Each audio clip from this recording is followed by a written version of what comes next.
wa nastaghfiruhu wa nastahdihi wa natubu ilaih.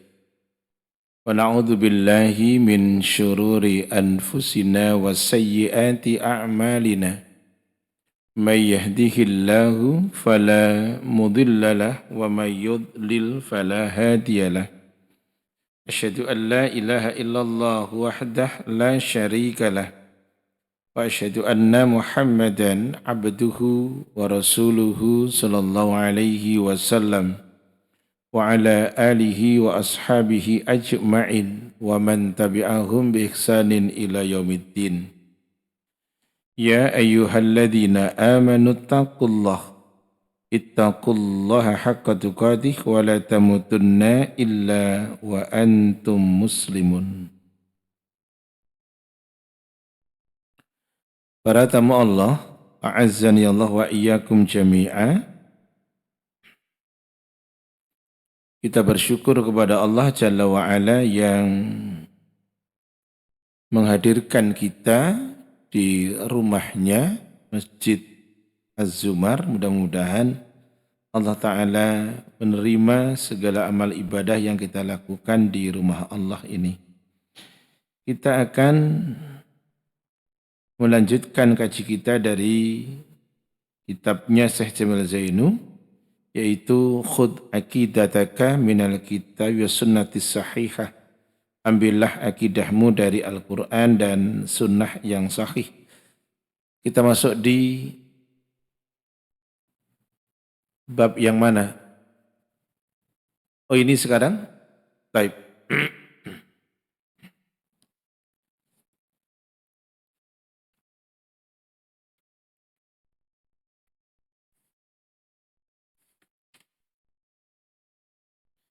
Kita masuk pada bab tentang at-tawassulu wa talabus syafa'ah. Itu. Bab tentang tawassul. Kalimat ini atau kata ini sudah familiar itu di telinga kita, kata tawassul.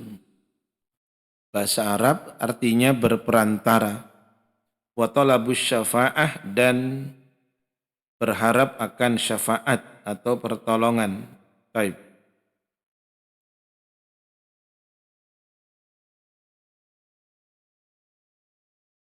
Dalilnya, pertanyaan yang pertama adalah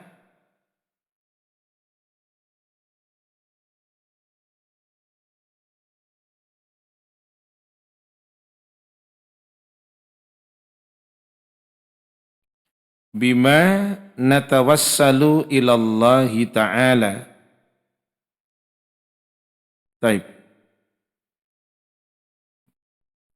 Yang artinya dengan apa kita bertawassul kepada Allah Ta'ala, berperantara.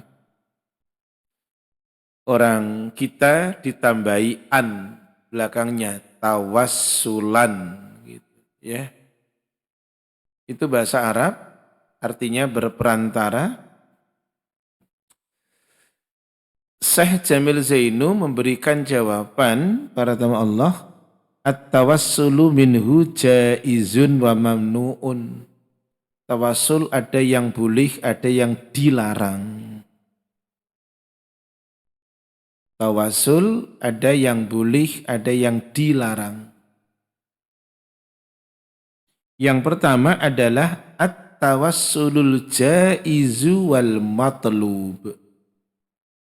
Tawassul yang boleh menurut syariat dan diajarkan. Apa itu? At-tawassulu bi asma'illahi ta'ala. Di antaranya bertawassul, berperantara dengan menyebut asma Allah Ta'ala, nama-nama Allah Ta'ala. Kalau kita lihat bicara tentang nama-nama Allah Ta'ala itu ada dalam surat 59 Al-Hasyr. Minta tolong dibacakan tuh atau ditayangkan, boleh diklik dulu. Ada Al-Quran, Pak Nanang? Taib. Surat 59 Al-Hasyr ayatnya 22, 23, 24. Karena Al-Hasyr hanya sampai ayat 24. Coba. Dari ayat 22. Ustadz ada? Taib, minta tolong dibacakan. Atau Pak Nanang tetap ngeklik yang tadi aja. Ayatnya biar dibaca. Monggo.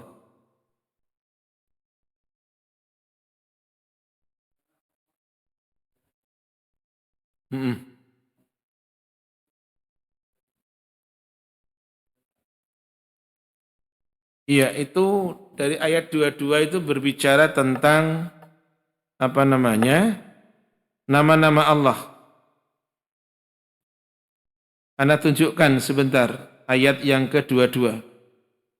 Ada kata Allah, ada kata alimul ghaib wasyahadah, ada kata ar-Rahman, ada kata ar-Rahim. Itu adalah nama-nama Allah. Baik, dua tiganya Pak, minta tolong.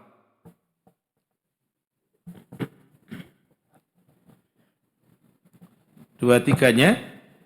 Dialah Allah, tidak ada Tuhan selain Dia, Maha Raja yang Maha Suci, yang Maha Sejahtera, yang Maha Menjaga keamanan, pemelihara keselamatan, yang Maha Perkasa, yang Maha Kuasa, yang Maha memiliki segala keagungan.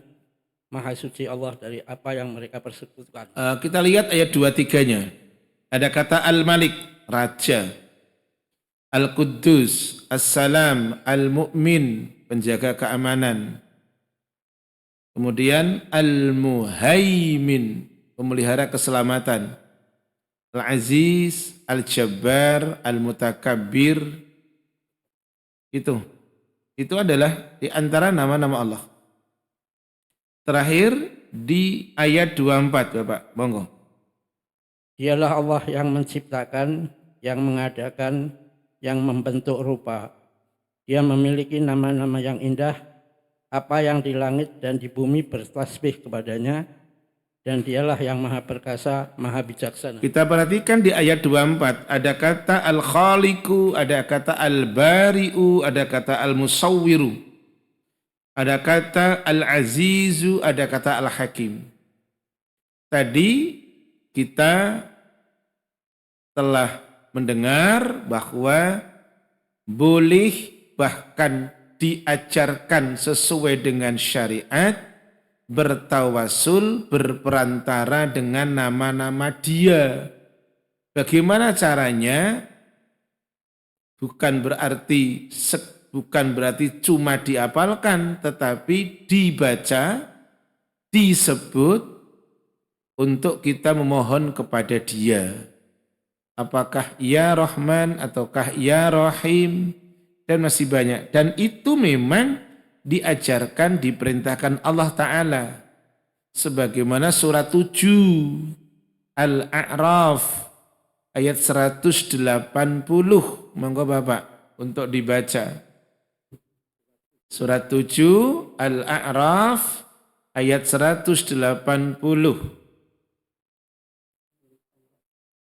Silakan.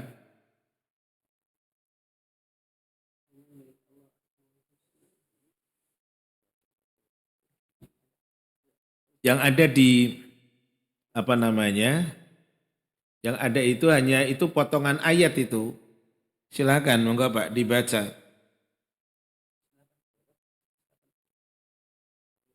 Dan Allah memiliki Asmaul Husna, nama-nama yang terbaik. Maka bermohonlah kepadanya dengan menyebut Asmaul Husna itu, dan tinggalkanlah orang-orang yang menyalahartikan nama-namanya.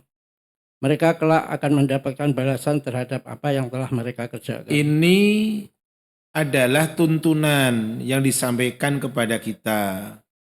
Allah Ta'ala sendiri yang mengatakan fadda'uhu biha. Bentuk tawasulnya apa? Berdoalah kalian dengan menyebut nama-nama tadi. Jadi sesuai dengan sunnah tentunya. Allah memiliki nama-nama yang indah. Tadi di antaranya, Anda tunjukkan di surat 59, ayatnya 22, 23, 24. Di antaranya itu. Kita sebut dengan nama-nama itu. Baik. Kemudian bertawasul dengan sifat-sifat dia. Dan yang terakhir, berperantara bertawasul dengan amal soleh kita. Itu. Karena Allah Ta'ala menyampaikan sebagaimana dalam surat yang ada di dalam kitab. Tapi itu potongan ayat itu. Itu potongan ayat. Minta tolong dibaca lengkapnya saja. Suratnya 5, ayatnya 35. Silakan.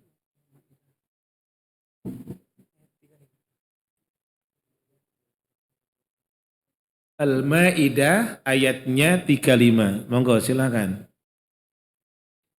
Wahai orang-orang yang beriman, Hmm. wahai orang-orang yang beriman, bertawakallah kepada Allah, bertakwalah kepada Allah dan carilah wasilah atau jalan untuk mendekatkan diri kepadanya. Dan berjihadlah di jalannya agar kamu beruntung. Ini dalil ada kata al-wasilah tadi. Awalannya wabtahul wasilah. Carilah oleh kalian kata Allah kepada mukmin yang bertakwa jalan menuju dia. Jadi bentuknya apa? Ketaatan. Bentuknya apa? Amal ibadah. Bentuknya apa? Amal soleh. Gitu. Maka di sini mufassir menjelaskan yang dimaksud wabtahu ilaihil wasilah, carilah oleh kalian kepada Allah adalah dengan wasilah jalan. Maksudnya taqarrabu ilaihi bita'atihi. Mendekatlah kalian kepada Allah dengan taat kepadanya.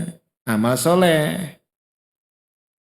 Wal amali bima yurdihi. Dan dengan amal yang Allah ridho.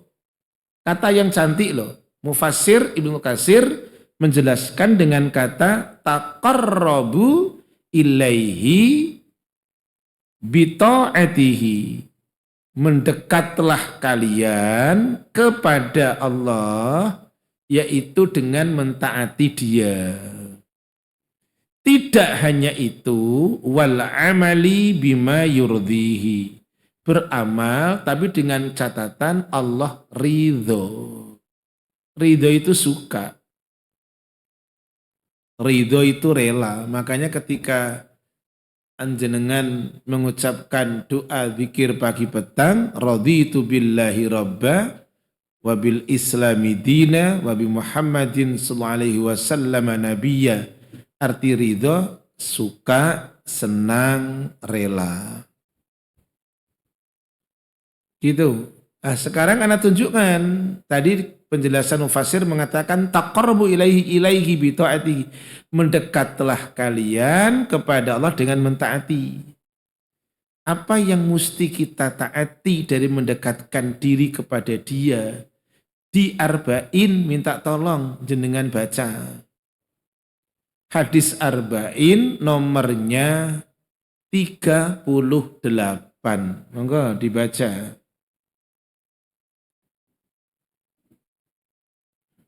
Yo. Nomor 38 Arba'in. Monggo Pak. Ini Pak Nanang lagi keriting tangannya itu, jelimet ini. Dari Abu Hurairah radhiyallahu anhu Iya. berkata Rasulullah sallallahu alaihi wasallam bersabda, sesungguhnya Allah Ta'ala berfirman, Iya. barang siapa yang menyakiti waliku, maka aku mengumumkan perang kepadanya. Terus? Tidaklah hambaku mendekat kepadaku dengan sesuatu yang paling aku cintai selain apa yang aku wajibkan baginya. Terus, Hambaku senantiasa mendekati diri kepadaku dengan amalan sunnah sehingga aku mencintainya. terus. Apabila aku telah mencintainya, aku menjadi pendengarannya yang ia gunakan untuk mendengar, penglihatannya yang ia gunakan untuk melihat, tangannya yang ia gunakan untuk berbuat, dan kakinya yang ia gunakan untuk berjalan. Jika dia meminta kepadaku, pasti aku beri. Terus. Jika dia meminta perlindungan kepadaku, pasti aku lindungi. Hadis riwayat Riwayat Bukhari. Sekran. Perhatikan para tamu Allah. Hadis ini dinamakan hadis qudsi. Pahami dulu itu. Kenapa dikatakan hadis qudsi? Karena ini sama-sama firman Allah. Maka tadi di dalam redaksinya, beliaunya Bapak tadi mengatakan Rasul bersabda, Allah Ta'ala berfirman. Sama-sama firman Allah. Bedanya kalau Al-Quran isi dan redaksi oleh Allah. Hadis qudsi tidak. Isi dari Allah, redaksi oleh Rasulullah SAW. Maka tidak boleh kita sholat pakai hadis qudsi. Kita sholat pakai yang isi dan redaksi dari Allah. Lah, isi redaksi dari hadis qudsi tadi, isinya tentang tadi. Pertama, man adali waliyan, siapa yang bersikap melampaui batas terhadap waliku. Ada kata wali. Wali itu siapa? Wali itu bukan diartikan yang badannya di Jawa, rohnya lagi tawaf. Itu sulit tutorialnya itu, sulit. Walaupun sebagian masyarakat Islam mengklaim seperti itu. Atau mengklaim bahasa orang Jawa begini lagi. Ngerti sadurunging winarah. Mengerti sebelum terjadi. Tidak ada. Rasul saja tidak tahu. Rasulullah itu ketika ditanya oleh Jibril alaihi salam, gak usah dibuka semuanya Pak Nanang, tak tunjukkan aja. Di Arba'in nomor 2, Rasulullah ditanya, pertama tentang Islam, jawab dengan sempurna. Ditanya tentang iman, jawabannya Rasul sempurna. Ditanya tentang ihsan, jawabannya sempurna. Giliran Jibril menanyakan tentang kapan kiamat, Rasul mengatakan yang ditanya tentang kiamat tidak lebih tahu dari yang bertanya. Jadi tidak ada itu orang mengerti sebelum terjadi. Bahasa Jawanya apa tadi? Ngerti sadurunging winarah, tidak ada. Atau dianggap bisa merubah batu jadi beras. Kenapa saya katakan ini contohnya? Karena saya dulu pernah nonton film Sunan Kalijaga yang diperankan oleh Mr. DM, yang dimana di film itu Mr. DM memerankan jadi tokoh Sunan Kalijaga. Ada seorang ibu-ibu, anaknya nangis minta makan. Kata si ibu ngomongnya, nak lagi menanak nasi. Waktu dibuka tungkunya ternyata ada 3 bongkahan batu. Pas saat itu Mr. DM yang berperan jadi Sunan Kalijaga melihat langsung komat kamit mulutnya. Enggak tahu yang dibaca apa. Pokoknya langsung berubah jadi beras saja. Gitu. Karena di masyarakat kita sudah terlanjur mindsetnya seperti itu. Ada istilah indigo. Indra keenam. Ngerti sebelum terjadi, banyak sekali. Dan ini maaf, ini dihembuskan, ini disampaikan oleh sebagian masyarakat yang seperti itu. Ada seorang wali di daerah sana, Jawa Syarqiyah, ya kan? Di daerah Jawa Timur, itu punya santri namanya Ahmad kalau nggak salah gitu. Itu di YouTube itu disampaikan lewat pengajian itu. Tahu-tahu Pak Kiai tadi pergi haji. Si Ahmad tertinggal, tapi seterompah kiainya ketinggalan. Maka si Ahmad kasihan.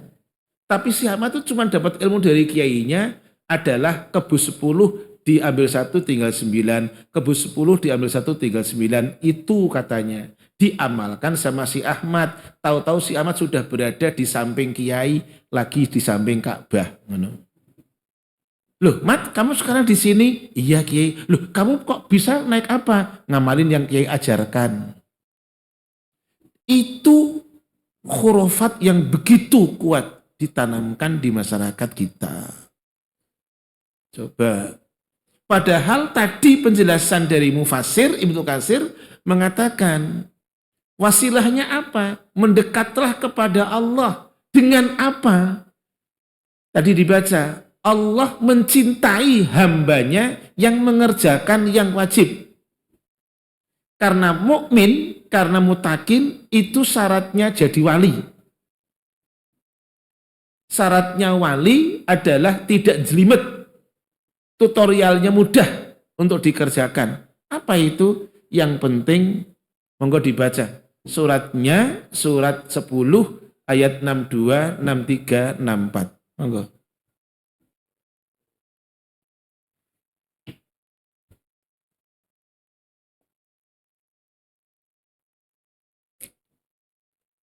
Surat 10 ini membicarakan tentang aulia Allah.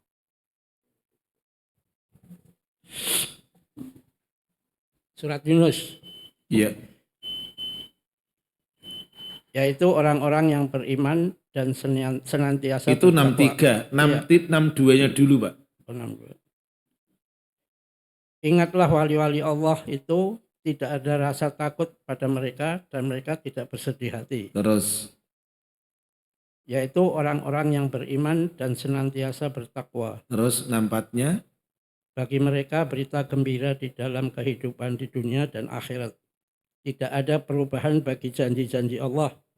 Demikianlah itulah kemenangan yang agung. Ini dalilnya di 63 khususnya alladzina amanu wa kanu yattaqun. Syaratnya wali itu pelakunya mukmin, pelakunya mutakin. Mukmin yang mutakin, kembali ke hadis qudsi tadi nomor 38, tidaklah mendekatkan diri kepadaku akan hambaku, kata Allah, dengan sesuatu yang lebih aku cintai selain dari apa yang kufardukan. Jadi mukmin dan mutakin senang dengan yang difardukan. Belum selesai. Bapak tadi baca, senantiasa atau tidak henti-hentinya hambaku mendekatkan diri kepadaku dengan amalan-amalan yang sunat, dalam arti tidak wajib, hingga aku mencintainya. Jadi walinya Allah itu jangankan yang wajib, yang sunat aja dilirik. Gitu. Padahal hukumnya tidak wajib. Tapi dia lirik juga, dia kerjakan juga. 6 hari di bulan Syawal, 1 bulan. Bisa terus-menerus, bisa selang-seling, terserah. Sekarang belum selesai bulan Syawal. Nah ya. Sekarang tanggal berapa? 25 lah ya. 1 bulan ada berapa hari? 29 hari normalnya. Kecuali ketika akan mengakhiri, masuk bulan baru tertutup oleh awan. Maka kemudian menggenapkan jadi 30. Jadi jangankan yang wajib, yang sunat aja dikerjakan. Siapa yang melakukan itu? Walinya Allah. Maka kemudian kata Bapak tadi terjemahannya, kalau aku mencintai dia, kata Allah, aku akan jadi pendengarannya yang ia pakai untuk mendengar, kedua matanya, kedua tangannya, kedua kakinya. Apa artinya? Seluruhnya 4 anggota badan tadi terpelihara, terjaga. Siapa yang menjaga? Para malaikatnya Allah. Tapi malaikatnya Allah tidak akan menjaga kalau diri kita tidak melakukan penjagaan diri. Itu kata Allah. Jaminannya pasti dijaga, enggak mungkin enggak. Kita buktikan lewat parameter ayat. Suratnya 13, monggo Pak. Ayatnya 11. Ar-Ra'du. Iya. Suratnya 13. Ar-Ra'du ayatnya 11.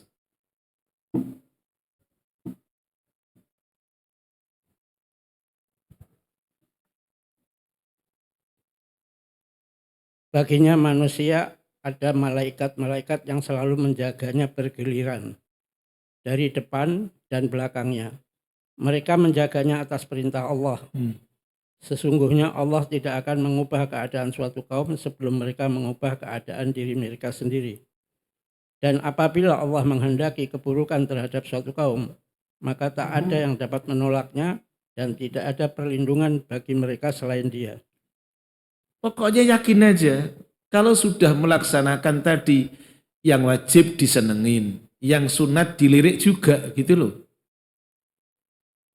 Nggak usah khawatir, surat 13 ayat 11 dijaga sama malaikatnya Allah atas perintah Allah. Nggak mungkin enggak. Gitu. Tapi endingnya dari ayat yang ke-11 tadi adalah Allah nggak akan merubah keadaan satu kaum hingga kaum itu merubah. Jadi proses itu penting, harus. Prosesnya apa? Mendekat kepada Dia. Dengan amalan apa? Amalan yang wajib dan juga amalan yang tidak wajib. Gitu. Endingnya hadis qudsi tadi, Allah bilang, sungguh jika Dia minta kepadaku pasti aku beri. Minta perlindungan kepadaku pasti kulindungi. Jadi coba, nggak akan dirugikan hidupnya mukmin dan mutakin. Nggak akan dirugikan hidupnya aulia Allah. Gitu. Makanya Ibnu Katsir menjelaskan tadi surat 5 ayat 35, taqarrabu ilaihi bita'atihi, mendekatlah kalian kepada Allah dengan mentaati Dia, wal amali bima yurdihi, beramallah dengan yang Allah cintai, yang Allah ridhoi. Tuh. Baik. Kemudian adalah ini di dalam kitab itu ada satu hadis. Buka di kitab lagi Pak Nanang. Itu ada satu hadis yang dikeluarkan oleh Al-Imam Ahmad.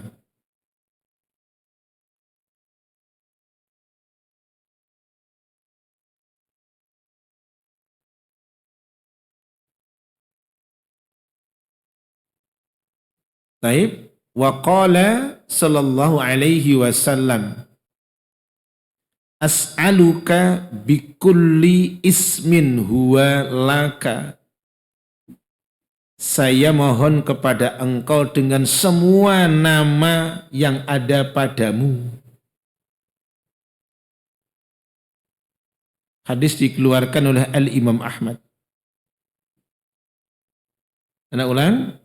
Saya, kata Rasul, memohon kepada engkau Allah dengan semua nama yang menjadi milikmu. Berarti apa? Rasul menyebut, Ya Rahman. Rasul menyebut, Ya Rahim, Ya Kudus. Tetapi dengan cara yang baik. Bukan tawasul dengan cara yang keliru. Ada tawasul yang keliru walaupun sebutnya nama Allah. Ini terjadi di daerah Jakarta Utara. Saya apal nyanyian mereka. Apa senandungnya? Ya Rabbana, Ya Kudus, sahillana bil fulus. Kertas. Ini real, ini bukan huak, ini real ini. Anak ulang. Saya sampai apal itu. Yang disenandungkan mereka. Ya Rabbana, Ya Kudus, sahillana bil fulus atau bin nukud. Kertas merah yang alus-alus. Berarti apa? Peceng gitu. Bi barokati Habib ini. Itu di Jakarta Utara. Tempatnya di mana? Pemakaman Luar Batang, Jakarta Utara. Siapa yang datang? Di antaranya 2 rombongan bis dari Jawa Timur. Pakai bisnya apa? Bis Agramas. Saya artikan, ya Rabbana ya Kudus, wahai Tuhan kami, wahai yang Maha Suci. Sahil, mudahkanlah lana untuk kami, bil fulus, mendapatkan harta, duit. Kertas merah yang alus-alus berarti pekceng, 100 ribuan. Bi barokati Habib ini. Boleh? Enggak boleh. Kalau ingin minta sama Allah, oh banyak kok doanya. Allahumma inni as'aluka ilman nafi'a wa rizqan tayyiba wa amalan mutaqabbala. Lu jelas no. Doa ketika minum air zam-zam. Coba. Allahumma inni as'aluka ilman nafi'a wa rizqan wasi'a wa shifaan min kulli da'. Lu ngono. Jadi bertawasul dengan yang syariah. Yang syar'i. Bukan berperantara dengan orang yang sudah meninggal. Karena orang yang sudah meninggal itu tidak akan bisa melakukan kegiatan kembali. Makanya Rasul Muhammad itu Rasul Muhammad itu dikasih tahu sama Allah, Muhammad, kamu nggak akan bisa menjadikan orang mati itu mendengar. Makanya orang mati jangan suruh ibadah. Yang ibadah itu yang belum mati, yang belum meninggal. Makanya yang pantas mendengarkan adzan bukan orang mati. Yang pantas mendengarkan adzan orang hidup. Yang pantas mendengarkan kumandang iqamah itu orang hidup. Gitu. Yang pantas dengerin orang baca Quran, orang hidup. Orang mati tidak bisa denger. Yang bilang siapa? Allah. Jenengan baca Pak, suratnya 27, ayatnya 80. Pakai dalil, gitu.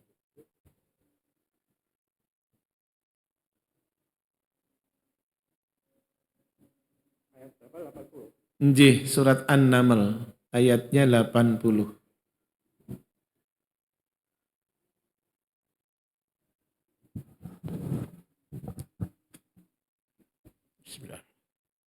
Sungguh engkau tidak dapat menjadikan orang yang mati dapat mendengar dan tidak pula menjadikan orang yang tuli dapat mendengar seruan apabila mereka telah berpaling ke belakang. Ini dalilnya. Innaka, jadi maksudnya kamu itu Rasul. Bukan Nabi Nuh, bukan siapa. Innaka la tusmi'ul mauta itu. Engkau Muhammad tidak akan bisa menjadikan orang mati itu mendengar. Gitu, aturannya jelas. Taib. Nah, tadi Rasul bersabda, as'aluka bikulli ismin huwa laka. Saya mohon kepada engkau Allah dengan seluruh nama yang ada padamu. Makanya sesuai dengan ayat tadi kan, surat 7 ayat 180. Walillahil asma'ul husna fad'uhu biha. Gitu. Allah memiliki nama-nama yang baik dan maka berdoalah dengan nama-nama itu.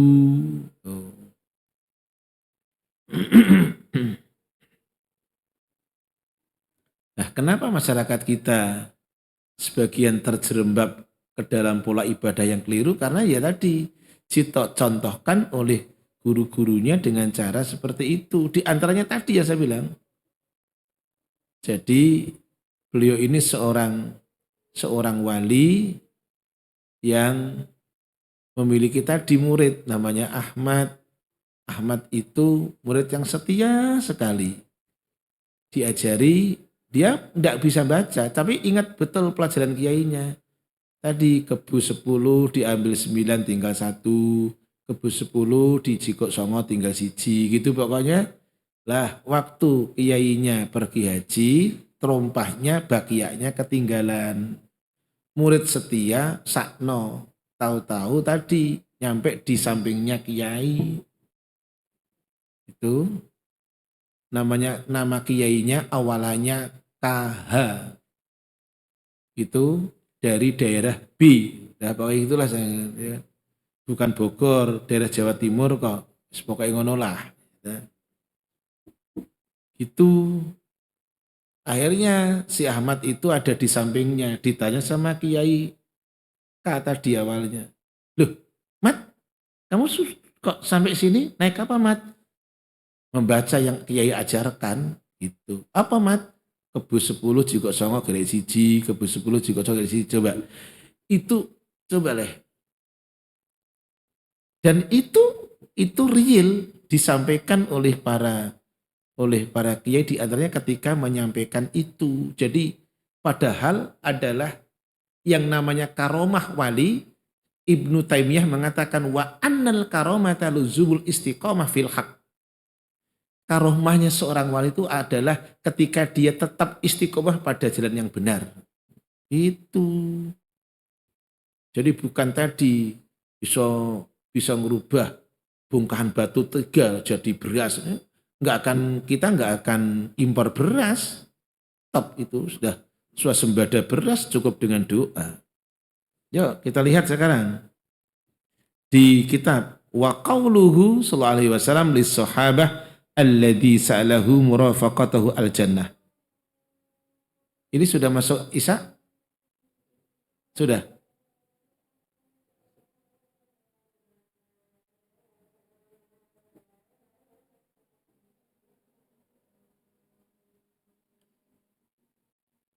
Anda lanjutkan di dalam kitab wa qauluhu sallallahu alaihi wasallam lis sahabah alladzi sa'alahu murafaqatahu al jannah. Rasulullah SAW bersabda kepada salah seorang sahabat yang menanyakan kepada beliaunya ingin menjadi temannya nanti di surga. Siapa namanya? Yang ada di dalam kitab tidak tersebut namanya, tetapi dalam satu hadis, karena ini adalah saya tunjukkan hadis lengkapnya, itu yang ada di dalam kitab hanya potongan hadis. Siapa namanya? Namanya adalah Rabi'ah bin Ka'ab al-Aslami radhiyallahu an. Namanya Rabi'ah bin Ka'ab al-Aslami radhiyallahu an. Orang Ansar dia cerita kuntu abitu ma'a Rasulillah SAW. Saya pernah bermalam. Saya pernah mabit. Saya pernah bermalam tidur bersama dengan Rasulullah SAW. Fa'ataituhu, kata cerita Rabi'ah bin Ka'ab al-Aslami, maka saya kemudian memberikan kepada dia biwudu'ihi, air untuk wudu beliau. Namanya sahabat yang setia melayani Rasul. Fa'ataituhu biwudu'ihi, saya memberikan kepada beliau air untuk wudu. Wahajatihi, dan saya juga melayani beliau memberikan air untuk buang hajat beliau. Faqalali, maka kemudian beliaunya berkata kepada saya, beliau Rasul yang dilayani itu, sal, kata Rasul, mintalah kamu kepada saya. Mintalah kamu kepada saya. Karena Rasul sudah dilayani itu. Jadi Rasul ingin mengapresiasi. Fakultu, maka saya Rabi'ah bin Ka'ab al-Aslami kemudian menjawab, as'aluka murafaqataka fil jannah. Rasul, saya minta kepada dirimu supaya saya bisa jadi temanmu nanti di surga. Permintaan bagus itu. Seorang sahabat ingin jadi teman Rasul di surga. Qala Rasulullah SAW, Rasul kemudian nanya lagi, au ghairu dzalik, ada enggak permintaan selain dari itu? Ada enggak permintaan selain dari itu? Rasul nanya. Fakultu, maka kemudian saya Rabi'ah bin Ka'ab Aslawi menjawab, huwa dzaka. Itu aja Rasul. Enggak ada yang lain. Maka kemudian Rasul sampaikan, fa'a'inni ala nafsika bikathratis sujud. Bantulah saya, itu kayak yang ada di kitab, bantu saya dengan dirimu, loh ngono. Apa itu? Memperbanyak sujud. Apa maksudnya? Yaitu as-sholatu wahya minal amali sholih. Memperbanyak sholat. Sholatnya yang benar. Dengan mendirikan sholat yang benar, tempatnya jelas, waktunya jelas, caranya jelas, maka seseorang akan bisa menjadi teman Rasul nanti di surga. Itu maksudnya. Rasul bilang kepada Rabi'ah bin Ka'ab al-Aslami dengan mengatakan, fa'inni ala nafsika. Bantu saya mas dengan dirimu. Apa itu? Yaitu bikasratis sujud, dengan memperbanyak sujud. Maksudnya apa? Jaga sholatnya. Jaga sholat. Gitu. Dan sholat itu amal soleh. Nah maka bertawasullah dengan amal soleh. Sholat itu ibadah wajib. Tadi dibaca oleh Bapak tadi. Ibadah wajib. Tapi ada sholat yang tidak wajib. Sholat sunat. Apa itu? Sesudah isya 2 rakaat. Tuh. Walinya Allah itu jangankan yang fardu. Yang sunat aja dilirik. Lengono. Sudah ikhwah belum? Kurang berapa menit? Ajo ngarang, gak kenal. Oh jamnya lagi error. Ya. Ini jam 19 lebih 7. Sampai berapa? Ojo saya mateng. Mateng ya busuk aja ngono to. Yo, baik. Atau ini sekarang dilanjutkan di kitab wa yajuzu at-tawassulu bihubbina wa hibbillahi war rasuli wal auliya. Boleh bertawasul dengan amalan yang kita cintai. Dicintai Allah, dicintai Rasulnya, dicintai para wali. Seperti apa itu? Wa qissati ka qissati ashabil ghar alladzi tawassalu bi a'malihim as-salihati fa farajallahu anhum. Kisahnya seperti ada 3 orang yang berada di dalam gua. Nanti buka di dalam kitab Arba'in, hadis yang pertama bab niat. Ada 3 orang masuk ke dalam gua, kemudian tertutup pintu itu dengan bongkahan batu. Maka 3 orang itu tidak bisa keluar. Ini hadis sahih itu, nanti buka dalam kitab Riyadhus Shalihin di bab yang pertama. Apa yang dilakukan? Dari 3 orang itu kemudian menyampaikan, Allah akan mengeluarkan kepada kita dengan kita bertawasul amal soleh yang pernah kita lakukan. Ngomongnya bukan ke manusia, ngomongnya ke Allah. Orang yang pertama, karena bakti taat kepada kedua orang tuanya. Endingnya dia ngomong, ya Allah, jika baktiku kepada orang tuaku semata-mata mengharap ridho Engkau, Allah, keluarkan kami dari tempat ini. Pintu gua bergeser, tapi 3 orang belum bisa keluar. Yang orang yang kedua adalah berniat untuk zina dengan sepupunya. Ketika musim paceklik datang, sepupunya datang. Perempuan itu, dia telah memberikan uang 120 dinar, tapi dengan catatan berzina dengan dia. Mau melakukan perzinahan, tinggal akan melakukan. Si akhwat tadi mengatakan, jangan engkau pecahkan cincin ini kecuali dengan cara yang benar. Maka laki-laki tadi kemudian tidak jadi berzina, dengan sepupunya dan dia mengatakan, ya Allah, jika tidak kulakukan ini karena mengharap ridho Engkau Allah, keluarkan kami dari tempat ini. Pintu bergeser, bongkahan batu bergeser, tapi 3 orang belum bisa keluar. Yang terakhir, seorang yang amanah, seorang juragan, seorang kaya raya yang pernah punya beberapa karyawan. Salah satu karyawannya gajinya tidak diambil, dikembangkan oleh tuannya. Menjadi banyak sapi, menjadi banyak kambing, menjadi banyak unta, dan banyak budak yang dia miliki. Ketika dia datang meminta gaji kepada tuannya, dia sampaikan tuannya, itu gajimu. Kata dia, Tuan gak boleh mengejek kepada saya. Itu gaji kamu. Maka tuannya tadi kemudian mengatakan, ya Allah, jika yang kulakukan semata-mata mengharap ridho Engkau Allah, maka keluarkan kami dari tempat ini. 3-tiganya keluar. Dan semuanya amal soleh. Bakti ke orang tua, tidak berzina, dan yang terakhir amanah. Tuh.